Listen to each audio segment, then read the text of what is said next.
भूखंड लॉटरी में गड़बड़ी का आरोप। लॉटरी निरस्त करने की मांग को लेकर मंजीरे बजाकर यूआईटी में किया प्रदर्शन। 13 सूत्रीय मांगों को लेकर सौंपा ज्ञापन। नगर विकास न्यास यूआईटी की 16 अक्टूबर को हुई भूखंड आवंटन लॉटरी अब विवादों में घिर गई है। लॉटरी प्रक्रिया में बड़े पैमाने पर अनियमितताओं के आरोप लगाते हुए नागरिक प्रतिनिधियों और सामाजिक कार्यकर्ताओं ने राजस्थान प्रदेश कांग्रेस कमेटी के सदस्य मनोज पालीवाल के नेतृत्व में बुधवार दोपहर करीब 2 बजे नगर विकास न्यास में मंजीरे बजाकर प्रदर्शन किया और न्यास सचिव को 13 सूत्रीय मांगों को लेकर ज्ञापन देकर लॉटरी को तत्काल प्रभाव से निरस्त करने की मांग की है। यूआईटी सचिव को दिए ज्ञापन में कहा है कि लॉटरी प्रक्रिया में नियमों का उल्लंघन हुआ और पारदर्शिता नहीं बरती गई। आवेदनकर्ताओं का कहना है कि करीब 90,000 आवेदकों के भविष्य के साथ खिलवाड़ हुआ है। आरोप है कि यूआईटी प्रशासन ने नियमों की अनदेखी कर अपनी शक्तियों का दुरुपयोग किया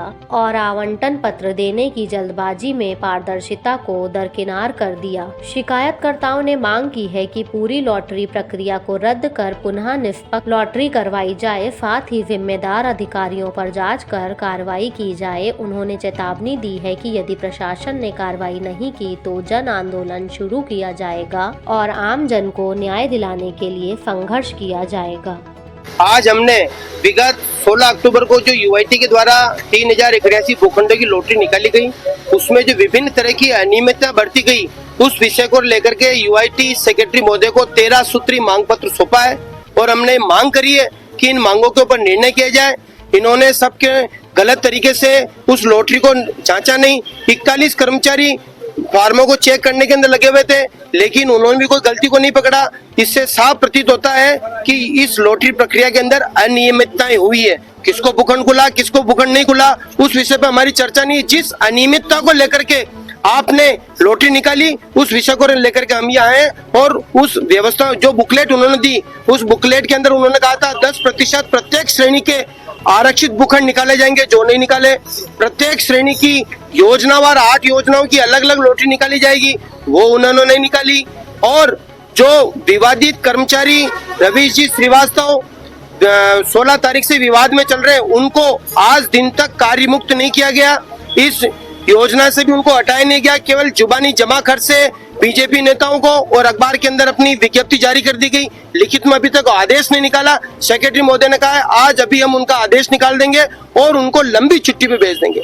90,000 आदमी दर तो जल रहे हैं, उस अधिकारी को केवल छुट्टी पे भेजने का प्रयास करें। हमारा ये कहना है, मेरा ये कहना है, हमारी पार्टी का ये कहना है, अगर उस कर्मचारी के खिलाफ किसी भी तरह की कानूनी कार्रवाई होती है तो वह आदमी प्रत्येक उस व्यक्ति के नाम बोल देगा जो इसके अंदर लिप्त है।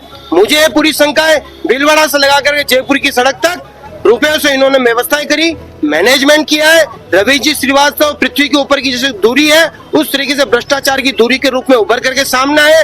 आज जो कांग्रेस प्रदेश समिति ने जो ज्ञापन दिया है, उसमें जो तथ्य हैं उसकी हम जांच एक पॉइंट वाइज करवाएंगे।